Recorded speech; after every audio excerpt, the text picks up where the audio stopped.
యెషయా గ్రంథము 55వ అధ్యాయము 8వ వచనం చదువుకుందాం.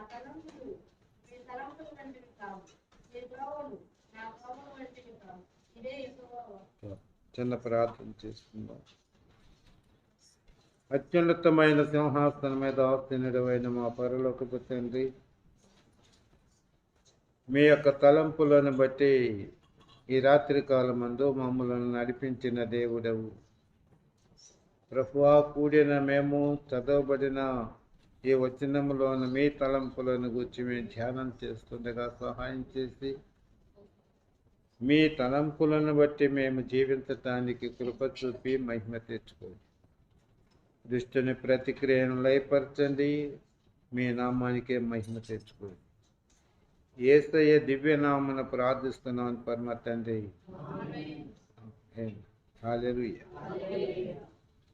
దేవుని యొక్క తలంపులు మన తలంపులు, లేక దేవుని యొక్క తలంపులు లోకములో ఉన్న ప్రతి మనిషి యొక్క తలంపులు, ఆలోచనలు ఎలాంటివై ఉన్నాయి, ఎట్టి ఆలోచనలు కలిగి జీవించాలి అని దేవుడు ఉద్దేశిస్తున్నాడు అన్న విషయాలను మనం నేర్చుకోబోతున్నాం. దేవుని యొక్క వాక్యాన్ని బట్టి దేవుడు మనల్ని పిలిచి తన ఆలోచనలను బట్టి మనకు ఏర్పాట్లు చేసి, ఆయన ఆలోచనలను బట్టి ఆ ఏర్పాట్లను మనము స్వతంత్రించుకుంటూ దేవుని మహిమపరుచుకోవటానికి ఉద్దేశించి నడిపిస్తున్న దేవుడు. అయితే అనేక విధాలుగా మానవుని యొక్క జీవిత విధానములో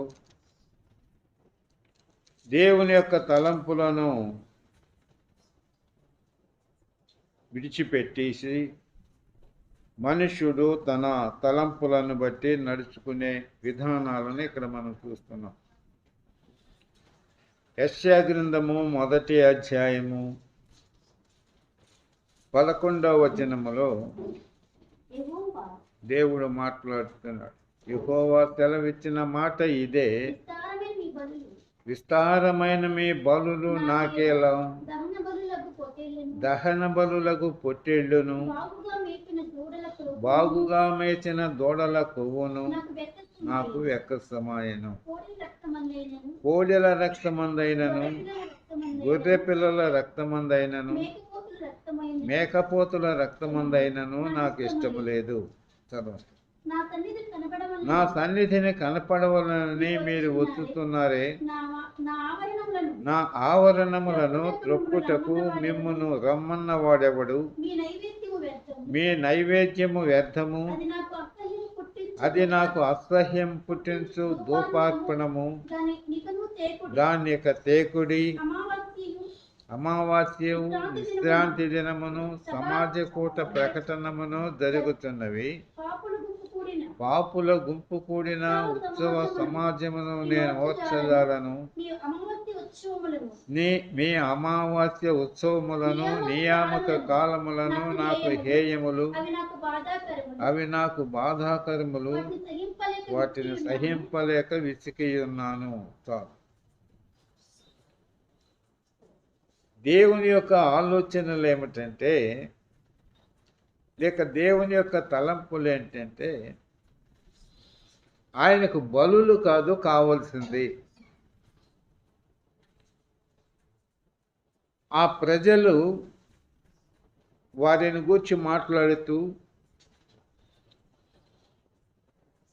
సొదొమ న్యాయాధిపతులారా, గొమొర్రా జనులారా, దేవుని ఉపదేశమునకు చెవియొగ్గుడి, ఆయన మాట ఆలకించండి. సొదొమ న్యాయాధిపతులు, గొమొర్రా జనులు దేవునికి ఏం చేస్తున్నారంటే, విస్తారమైన బలులు అర్పిస్తున్నారంటండి. రెండవది, బాగుగా మేసిన దూడల కొవ్వును అర్పిస్తున్నారు. కోడెల రక్తాన్ని, గొర్రె పిల్లల రక్తాన్ని, మేకపోతుల రక్తాన్ని అర్పిస్తున్నారు. ఆయనకి ఇష్టం లేకపోయినా ఇచ్చేస్తున్నారంటండి బలులు. కానీ దేవుని యొక్క తలంపులు ఏమిటంటే, సమూయేలు మొదటి గ్రంథము 17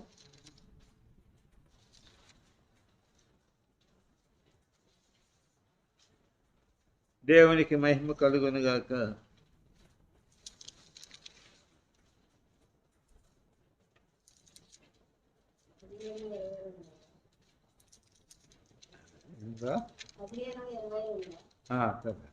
అందుకు సమూయేలు తాను సెలవిచ్చిన ఆజ్ఞను ఒకడు గైకొనుట వలన యెహోవా సంతోషించినట్లు ఒకడు దహన బలులను అర్పించుట వలన ఆయన సంతోషించున ఆలోచించుము.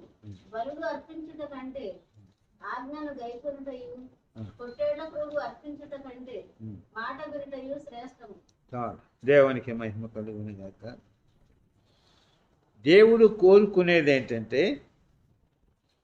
ఒకటి ఆయన ఆజ్ఞను గైకొనాలి, రెండవది ఆయన మాట వినాలి.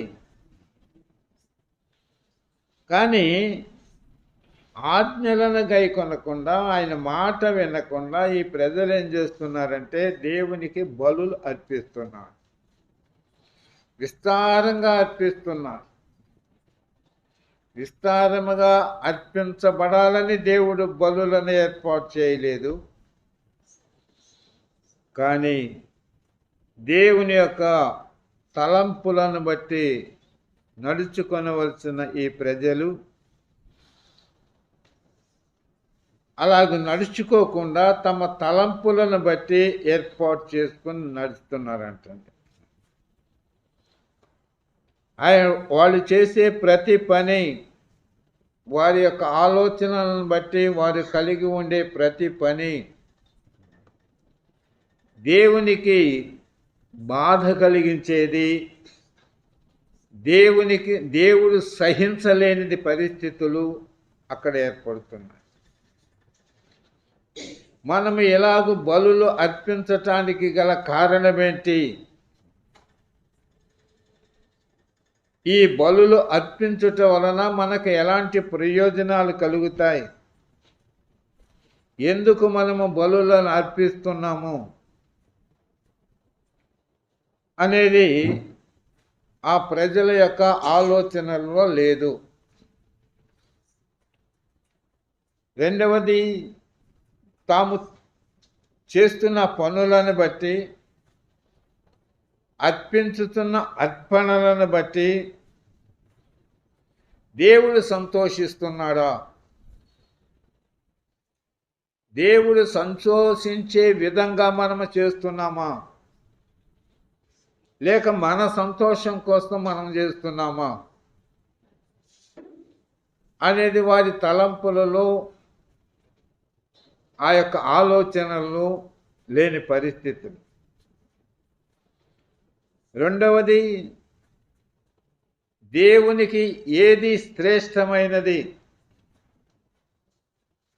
వారు కలిగి ఉన్న వాటన్నిటి విషయంలో దేవునికి శ్రేష్టమైన వాటిని విషయంలో అర్పించాలి. కనుక ఈ బలులు చాలవనా, పొట్టేళ్ళు చాలవనా, కోడెలు చాలవనా, గొర్రెపిల్లలు చాలవనా, ఇంకా శ్రేష్టమైనవి, ఇంకా బలిసినవి తీసుకురావాలనా? కాదు. కానీ ఆయన మాట వింటే అదే శ్రేష్టమైనదంటండి. ఆయన యొక్క ఆజ్ఞలు, కట్టడలు, విధులు, ధర్మము, ఆయన తలంపులలో ఉన్న వాటన్నిటినీ కూడా అనుసరించి విని లోబడి జీవించుటే అదే శ్రేష్టమైనది. శ్రేష్టమైన పనిని పక్కన పారేశారు, దేవునికి సంతోషం కలిగించే విధానాలను వదిలేశారు. తమ తలంపులలో ఏమేమో పెట్టుకొని దేవుడు సహించలేనంతగా బాధాకరమైన పరిస్థితులను కల్పించుకుంటూ వస్తున్నారు. అట్లే మన జీవిత విధానంలో దేవునికి మహిమకరమైన తలంపులను కలిగి జీవించే విధానములో మనం చేస్తున్న పనులు దేవునికి సంతోషాన్ని కలిగి చేస్తున్నాయా, లేక మనకే సంతోషాన్ని కలుగచేసేవా? దేవుడు మన పట్ల చేసిన కార్యాలను బట్టి, దేవుడు మనల్ని ప్రేమించి సంతోషంతో మనల్ని ఆశీర్వదించవలసిన పరిస్థితులు, కానీ మనకు దేవుని సంతోషపరిచి దేవుని చేత ఆశీర్వాదం పొందే తలంపులలో విధానాలు మార్పులు వచ్చేస్తున్నాయి. కనుక దేవునికి మహిమకరముగా మనం అన్ని విషయాలలో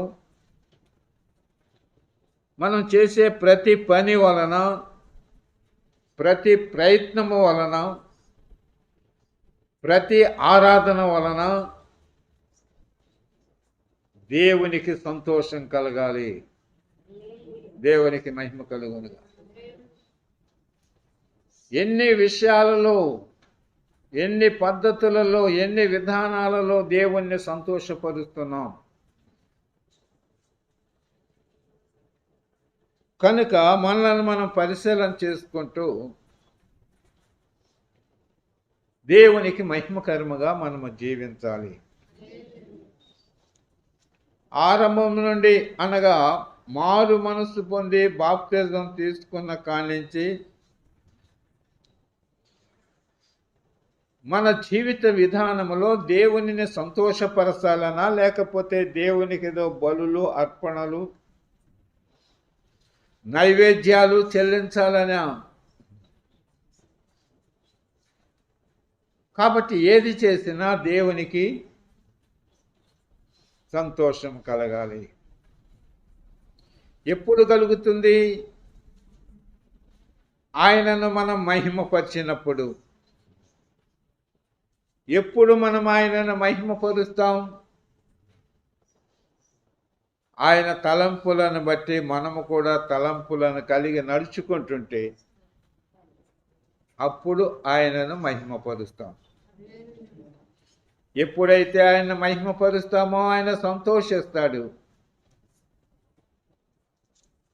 కనుక దేవునికి మహిమకరంగా మన తలంపులను, దేవుని తలంపులను పక్కన పెట్టుకొని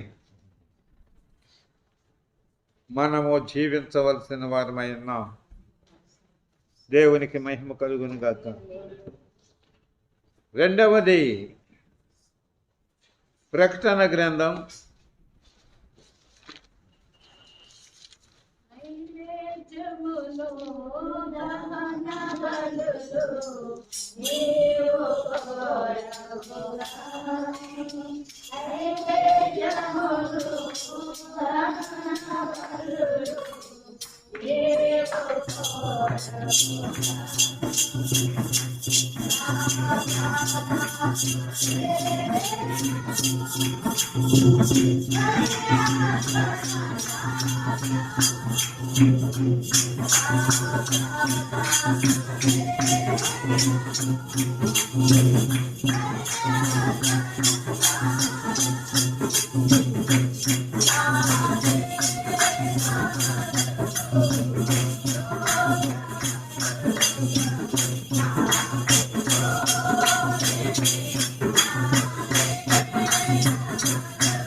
あ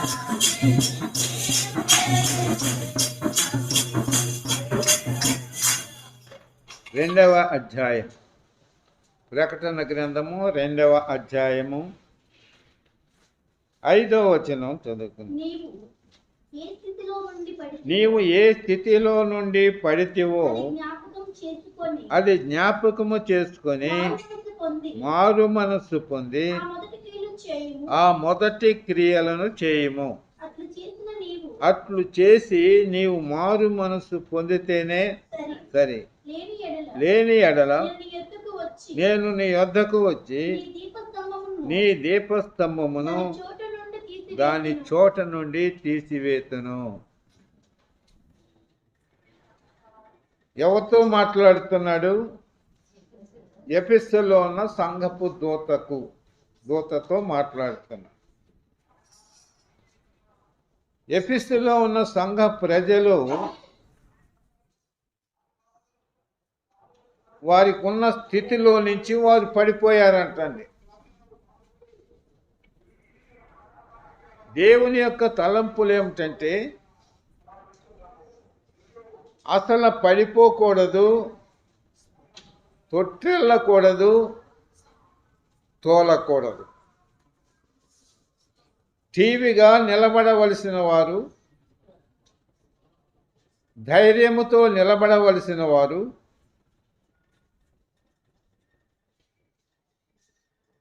సర్వాంగ కవచాన్ని ధరించుకొని అపవాదిని ఎదిరించవలసిన వారు పడిపోయారంట. ఎట్లా పడిపోయారు? కాలుదారి పడిపోలా.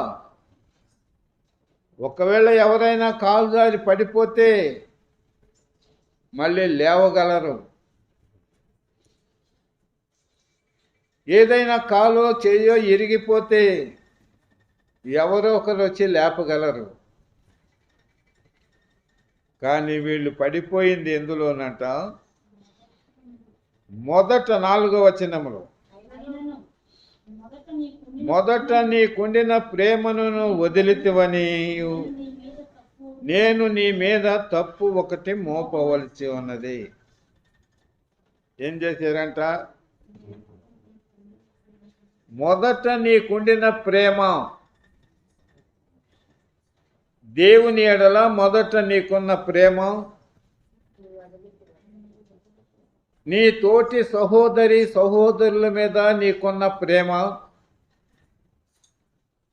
నువ్వు విడిచిపెట్టేశావు. అది పడిపోయిన జీవితం. నీ దేవునిని నువ్వు ప్రేమించాలి, నీ తోటి సహోదరులను కూడా ప్రేమించాలి. మొదట ఎంత ప్రేమ ఉంది ఏమండి? మొదట ఎంత ప్రేమ ఉంది, ఇప్పుడు ఎంత ప్రేమ ఉంది? మొదట ఉన్న ప్రేమకు ఇప్పుడు ఉన్న ప్రేమకు ఉన్న వ్యత్యాసం ఎంత?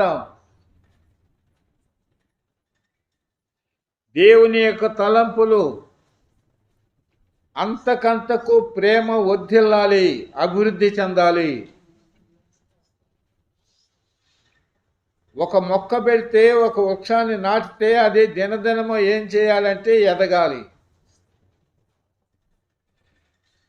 ఎదిగి యుక్తకాలమందు ఫలించాలి, ఫలభరితమైన ఫలాలు అందించాలి. కానీ ప్రభువైన యేసుక్రీస్తు చూస్తే ఈ అంజూరపు చెట్టును ఒక్క కాయ కూడా లేదంటండి. మరొక ఆయన తన ద్రాక్ష తోటలో పెట్టుకున్నాడంట. ప్రతి సంవత్సరము వచ్చి చూస్తున్నాడు. 3 సంవత్సరాలు అయింది, ఏమీ కాపు ఏమి లేదు. కాబట్టి ఆ తోటమాలితో ఈ స్థలం ఎందుకు వృధాగా పోనీయాలి, ఈ మొక్కను కొట్టేసి వేరే మొక్క పెట్టుకుందాం అన్నాడు. దేవుని ప్రజలమైన మన జీవిత విధానములో ప్రభువుని మనము ఎంతగా ప్రేమించామో అనేది మనకు తెలుసు. మన తోటి సహోదరి సహోదరుల రక్షణ పొందిన వారిని ఎంతగా ప్రేమించామో మనకు తెలుసు. ఇప్పుడు దేవునిని ఎంతగా ప్రేమిస్తున్నామో అది కూడా మనకు తెలుసు. ఎవరికి వారికే తెలుసు. ఇప్పుడు కూడా తన తోటి సహోదరి సహోదరులను ఎంతగా ప్రేమిస్తున్నారో అనేది మన విషయంలో మనకి కూడా తెలుసు. ఆ ప్రేమ ఆరంభంలో ఉన్న ప్రేమ పెరిగిందా తరిగిందా? ఎంతవరకు మనం ప్రేమ పెంచుకుంటూ వస్తున్నాం? ఎంతవరకు మన ప్రేమను తగ్గించుకుంటూ వస్తున్నాం అనేది మనం ఎదిగిన వారమై ఉండాలి. అందుకనే యోహాను పత్రికలో దేవుడు ప్రభువు ఆయనే మొదట మనలను ప్రేమించెను. 4వ అధ్యాయము 19వ వచనం. ఆయనే మొదట మనలను ప్రేమించెను కనుక మనము ప్రేమించుతున్నాము. ఎట్లా ప్రేమిస్తున్నాము? ఏమండి, ఎట్లా ప్రేమిస్తున్నాము ఆయనను? మొదట తానే ప్రేమించి మన కొరకు తన ప్రాణాన్ని సహితం పెట్టాడు. ఇప్పుడు మనము ప్రేమిస్తున్నాం. ప్రభు కొరకు ప్రాణం పెట్టైనా మన ప్రేమను రుజువుపరుచుకోగలమా? ఒకవేళ దేవునికి ఏమైనా ప్రథమ ఫలము, ప్రతిష్టార్పణలు, కానుకలు, చందాలు, దశమ భాగములు ఇస్తే ఇస్తున్నామేమో, మన ప్రాణాన్ని ఇవ్వటానికి సిద్ధంగా ఉన్నామా?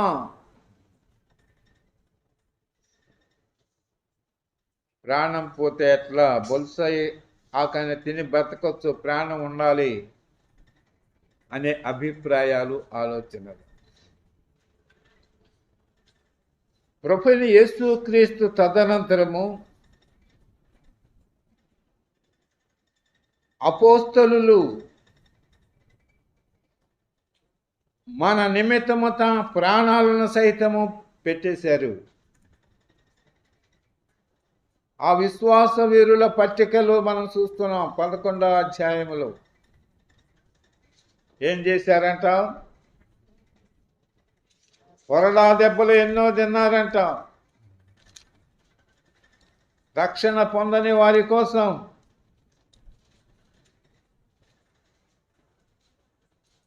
వారి యొక్క జీవితాన్ని అర్పించినట్లుగా ఇక్కడ మనం చూస్తున్నాం.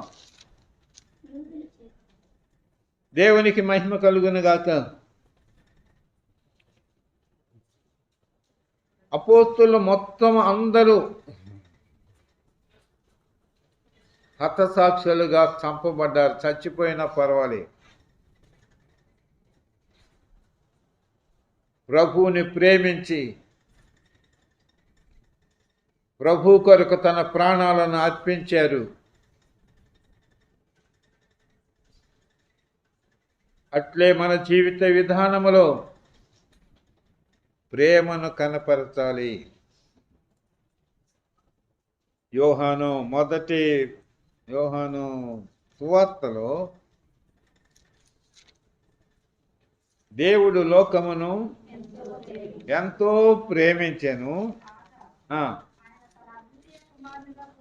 ఆయన తన అద్వితీయ కుమారునిగా పుట్టిన వాని యందు విశ్వాసముంచు ప్రతివాడు నశింపక నిత్య జీవం పొందినట్లు ఆయనను అనుగ్రహించెను.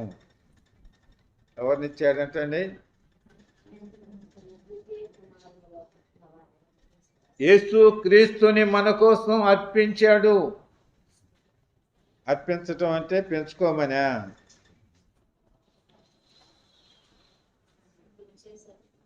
మన మీద ఉన్న తీర్పు ఆయన అనుభవించటానికి, మన మీద ఉన్న శిక్ష ఆయన భరించటానికి, మన మీద ఉన్న దేవుని యొక్క ఉగ్రత ఆయన మీద పడటానికి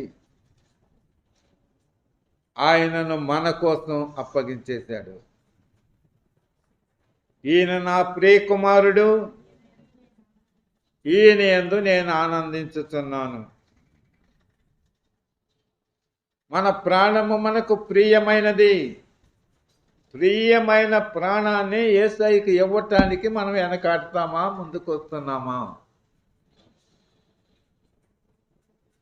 తన ప్రాణమును సహితము ఇచ్చేసిన ప్రభువు మన కొరకు ఇంకా ఏమైనా ఇవ్వకుండా ఉంటాడా?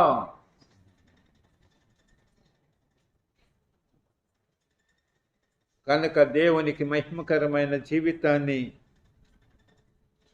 మనము జీవించవలసిన వారమై ఉన్నాం. మనము ఎట్టి ఆలోచనలతో నడుచుకుంటున్నాము, దేవుడు మన పట్ల ఎట్టి ఆలోచనలు కలిగి ఉన్నాడు. ఎట్టి ఆలోచనలు కలిగి ఉండటం వలన దేవునికి సంతోషము అనేది మనం ఎరిగి ఉండి దేవునికి మహిమకరమైన జీవితాన్ని మనము జీవించవలసిన వారమై ఉన్నాం. రెండవ అధ్యాయము ప్రకటన గ్రంథము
2వ అధ్యాయం ప్రకటన గ్రంథము 2వ అధ్యాయము 26 నుంచి చదువుకుందాం. నేను నా తండ్రి వలన అధికారము పొందినట్టు జయించుచు అంతము వరకు నా క్రియలు జాగ్రత్తగా చేయువానికి జనుల మీద అధికారం ఇచ్చేదను. అతడు ఇనుప దండముతో వారిని ఏలును. వారు కుమ్మరివాని పాత్రల వలె పగలగొట్టబడుదురు. మరియు అతనికి వేకువ చుక్కను ఇచ్చేదను. సంఘములతో ఆత్మ చెప్పుతున్న మాట చెవి గలవాడు వినుగాక. దేవునికి మహిమ కలుగునుగాక. దేవుని యొక్క తలంపులను మనం చూసినట్లయితే మన జీవితకాలం అంతా కూడా ప్రభు యొక్క క్రియలను జాగ్రత్తగా చేయాలంటండి, జాగ్రత్తగా జరిగించాలంట. ఎప్పుడైతే అంతము వరకు మనము సహిస్తూ ప్రభు యొక్క తలంపులను బట్టి మనము నడుచుకుంటూ ఉంటే దేవుడు మనకు అధికారం ఇస్తాడంటండి. రెండో విషయాన్ని మనం చూస్తే వేకువ చుక్కను ఇచ్చేదను. కనుక మనం అంతం వరకు జయ జీవితాన్ని కలిగి ఉండాలి. మనము బలహీనులమై ఓడిపోయే వారంగా మనం ఉండకూడదు. మన విరోధి అయిన అపవాదిని మనము జయించి జయ జీవితాన్ని కలిగిన వారమై ఉండాలి. అందుకు మనం ఎల్లప్పుడూ కూడా సర్వాంగ కవచాన్ని మనం కలిగి మనం నడుచుకోవాలి. ప్రతి సమయము, ప్రతి దినము, ప్రతి నిమిషము మనము సర్వాంగ కవచాన్ని ధరించుకొని నిలబడి ఉండాలి. ఆధ్యాత్మికమైన జీవిత విధానములో అప్పుడు వాడు పారిపోతాడు. అప్పుడు మనకు విజయం వస్తుంది. ఈ విజయము ఎంతవరకు ఉండాలి? అంతము వరకు. మధ్య మధ్యలో మళ్ళీ వీడు వస్తాడు. మనము ఏమరపాటుతో ఉన్నప్పుడు, నిర్లక్ష్యంతో ఉన్నప్పుడు, మనల్ని మోసం చేసి, మాయ చేసి, మభ్యపెట్టి, బానిసగా చేసుకొని ఈడ్చుకుపోతాడు తనతో కూడా నరకానికి. అయితే మనము జాగ్రత్తగా అంతం వరకు ఆయన క్రియలను మనము జరిగిస్తూ మనము జీవించాలి. ఆ సర్వాంగ కవచమే ఆయన క్రియలు. 1 ఎఫెసీయులకు రాసిన పత్రిక 6వ అధ్యాయము.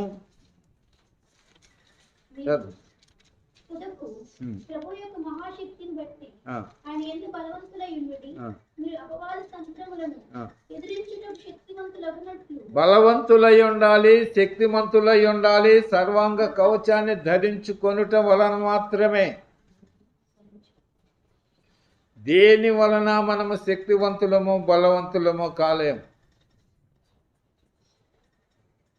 ఎప్పుడైతే ఇవి ధరించుకొని ఉంటామో అప్పుడు ఏమవుతుందంట? ఏమిటి అంట?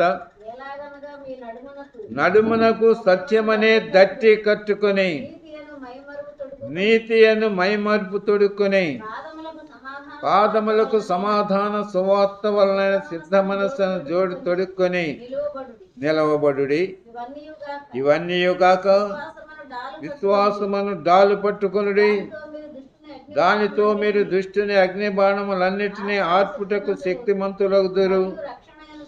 మీరు రక్షణయను శిరస్త్రాణమును, దేవుని వాక్యమును, ఆత్మఖడ్గమును ధరించుకొనుడి. ఆత్మ వలన ప్రతి సమయమందును ప్రతి విధమైన ప్రార్థనను విజ్ఞాపనమును చేయుచు ఆ విషయమై సమస్త పరిశుద్ధుల నిమిత్తమును పూర్ణమైన పట్టుదలతో విజ్ఞాపన చేయుచు మెలకువగా ఉండండి. 1 రోజా 2 రోజులా? ఏదో 1 రోజు 2 రోజులు అయితే మరి మెలకువగలిగి ఉంటాం. నాకు జీవితకాలం అంతా మెలకువగా ఉండమంటే ఎట్లా? అంటే వీటిని పోగొట్టుకోకుండా, ఇవన్నీ క్రీస్తుకు సంబంధించిన, దేవునికి సంబంధించినవి. ఆ క్రియలు 1 నడుమునకు సత్యమనే దట్టి. కాబట్టి సత్యం ఏంటి? వాక్యమే. సత్యము యేసయ్య, ఆయన వాక్యమే సత్యము. రెండవది నీతి అనే, అది మైమరుపు అంటాడు. ఆయనే నీతిమంతుడు. నీతిమంతుడు లేడు, ఒక్కడు లేడు. దేవుని వాక్యమే నీతి కలిగినది. మూడవది సమాధాన సువార్త వలన సిద్ధ మనస్సును జోడు. దేవునికినే మనకినే సమాధానం కలుగ చేసిన దేవుడు. మనకినే మధ్య సమాధానకర్తగా ఉండి మనకు సమాధానాన్ని కలుగ చేసిన దేవుడు. ఆ సమాధానకర్త అయిన దేవుడే వాక్యము. దేవునికి మహిమ కలుగునది. వాక్యమే మనలను తండ్రి అయిన దేవునిని, వాక్యమే మనలను ఒకరికొక సమాధానం కలుగ చేసిన పరిస్థితి. ఆ వాక్యాన్ని మూడవది విశ్వాసమును విశ్వాసం అనే డాలు, విశ్వాసమునకు కర్తయు దాన్ని కొనసాగించువాడని యేసు వైపు చూచుచు గొలియాతును చంపిన దావీదు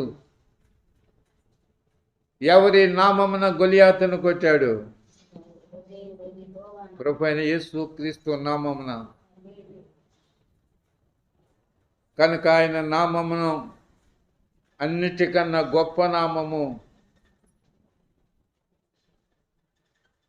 ఆ మీదట రక్షణయైన శిరస్త్రాణం. రక్షణను శిరస్త్రాణము అది కలిగి ఉండాలి. యేసు నామమునే రక్షణ. మరి ఏ నామమున? ఆకాశము కింద మనుషులలో ఇయ్యబడిన ఏ నామమున రక్షణ లేదు. ఈ నామమునే రక్షణ పొందాలి. ఆ మీదట దేవుని వాక్యమును ఆత్మ ఖడ్గమును ధరించుకోండి. రెండంచుల వాడిగల ఖడ్గం. ఎటువంటి ఖడ్గము కన్నా కూడా పొదునైనది. నరములను కీళ్లను మూలుగులను సైతం విభజించినట్టు మట్టుకు దూరుచు తలంపులను ఆలోచనలను శోధిస్తూ ఉన్న వాక్యమనే ఖడ్గం. ఆత్మ వలన ప్రతి సమయమందును ప్రతి విధమైన ప్రార్థన, ఆత్మ సంబంధమైన ప్రార్థన మనం చేయాలి. మనం శరీర సంబంధమైన ప్రార్థనే మనం చేస్తాము, కానీ ఆత్మ సంబంధమైన ప్రార్థన అంటే ఏంటో మనకు తెలియదు. ఎంతమంది ఆత్మ సంబంధముగా మనం ప్రార్థన చేయగలుగుతున్నాం? దేవునికి విజ్ఞాపన చేస్తున్నాం, పట్టుదలతో మనం చేస్తున్నాం. పూర్ణమైన పట్టుదలతో విజ్ఞాపన చేయుచు మెలకువగా ఉండాలి. కనుక దేవునికి మహిమకరమైన జీవితాన్ని మనము జీవిస్తూ ప్రభువైన యేసు క్రీస్తు యొక్క క్రియలను మనం జరిగిస్తూ మనము నడుచుకుంటున్నట్లయితే వేకువ చుక్కను మనకిస్తాడు. వేకువ చుక్కను మనం కలిగి ఉంటే మనము కూడా వేకువ చుక్క వలె మనం ఉంటాం. రెండున్నాయి వేకువ చుక్కలు. ఒకటి ప్రభువైన యేసు క్రీస్తు, రెండవది సాతానుడు. వేకువ చుక్క తేజో నక్షత్రమా, నువ్వు ఎట్లా పడిపోయావు ఆకాశము నుండి? అక్కడ సాతాను చూపిస్తున్నాడు. రెండవది ఇక్కడ యేసు క్రీస్తు వేకువ చుక్క. ఆయన మనతో ఎల్లప్పుడూ ఉంటారు. దేవునికి మహిమ కలుగు. మనము ఆయనతో ఎల్లప్పుడూ ఉండే జీవిత విధానము. కనుక మనం ఎలాంటి తలంపులతో మనం నడుచుకుంటున్నాం అనేది మనం పరిశీలన చేసుకుంటూ దేవుని చిత్తాన్ని బట్టి మార్చుకుంటూ దైవ తలంపులతో ముందుకు సాగుదాం. ప్రభు మనల్ని నడిపించునుగాక. తల వంచండి, ప్రార్థన చేసుకుందాం. మమ్మలను మిక్కిలిగా ప్రేమిస్తున్న మా పరలోకపు తండ్రి, మీ తలంపులను బట్టి మమ్మలను పిలిచి రక్షించి నడిపిస్తున్న దేవుడవు. లేకపోతే మేమెక్కడా, నీవెక్కడా? ప్రభువా, మా తలంపులను బట్టి మేము నడుచుకుంటూ మీకు దూరం అయిపోకుండా, మీ తలంపులను బట్టి మేము నడుచుకుంటూ మీకు ఇష్టలముగా, మీకు సంతోషాన్ని కరముగా శ్రేష్టమైన జీవితాన్ని మేము కలిగి జీవించటానికి సహాయం చేయండి. మీ ప్రజలందరినీ అలాగ నడిపించండి. ఉన్నతమైన నీ సంకల్పాన్ని బట్టి, మీ తలంపులను బట్టి దేనిని పోగొట్టుకోకుండా కలిగి ఆనందించటానికి సహాయం చేయండి. కృప కనపరిచి బలపరచండి. మహిమ, ఘనత, ప్రభావాలు మీరే పొందండి. వారి వారి నివాసాలకు వెళుతున్నారు. కాపుదల, భద్రత దయచేయండి. కృప చూపి నడిపించి మహిమ తెచ్చుకోండి. యేసయ్య దివ్యనామన ప్రార్థిస్తున్నాను పరమ తండ్రి. తండ్రి అయిన దేవుని ప్రేమ, ప్రభువైన యేసుక్రీస్తు కృప, పరిశుద్ధాత్మ యొక్క సన్నిధి సహవాసము ఏ విధంగా లోకములో సాగిపోతున్న పరిశుద్ధులకు కూడిన మీ అందరికీ సదాకాలము తోడైండి నడిపించునుగాక. యేసు రక్తమే శిలువ రక్తమే ప్రభు యేసు నామమునకు సంపూర్ణ విజయం కలుగునుగాక. ఆమేన్. హల్లెలూయా.